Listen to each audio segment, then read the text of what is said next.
think there is kind of a difference in terms of I'm going to call it more academia based GRC and kind of consulting? This is the best practice, but not taking into consideration any of like the cultural aspects of the company. What is the data that you're actually looking at? Because I think the conversations that we're having, like, they make sense. It's very obvious. And then you kind of hop on the calls with either consultants or other GRC resources who have maybe just gone from consulting directly to internal, or they're just kind of operating on like the standard traditional way of looking at GRC. And it's almost we need the best thing for every single one of these controls. It needs to be the tippy top of the chain, regardless of what resources we need to make and put in front of it. Like, that's the only acceptable answer.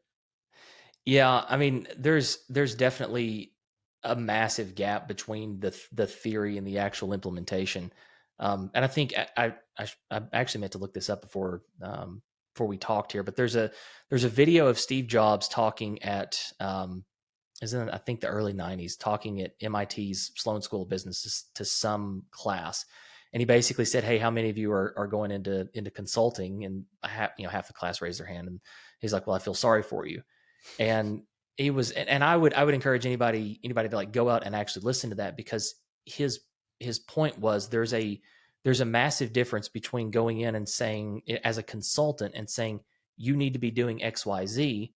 Okay, here's my fancy PowerPoint that tells you that. Okay, pay us our fee. All right, we're gone. And then actually doing X, Y, and Z. And that's something to where, like, you can have all the pretty frameworks and the ideas and, the picture perfect textbook way of how something should be implemented, but it's never going to be that way in the real world, because the real world's not the textbook, right? Like, there's other constraints, there's other issues. You've got lack of resources, whether that's people or money or time or whatever. And I think that's very, it's tough for people who have never been in the implementation side to understand that. And I think it can make, I think consulting is a great way to go straight out of school, because you can get a lot of experience in things, but I think the better consultants are the ones who have had time in industry and understand the constraints around implementation.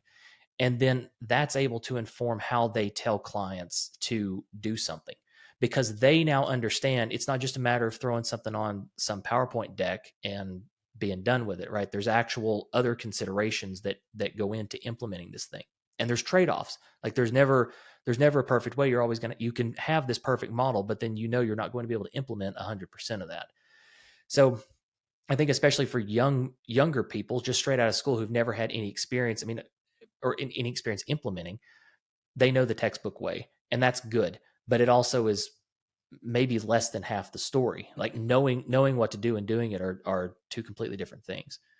And so that being able to understand how to actually implement something, I think, is probably the higher value skill. And that's what, if you could go in and then, like, as a consultant, if you could be the one that's not just telling people what to do, but actually implement it, you're going to get paid a lot more doing that, because that's more valuable.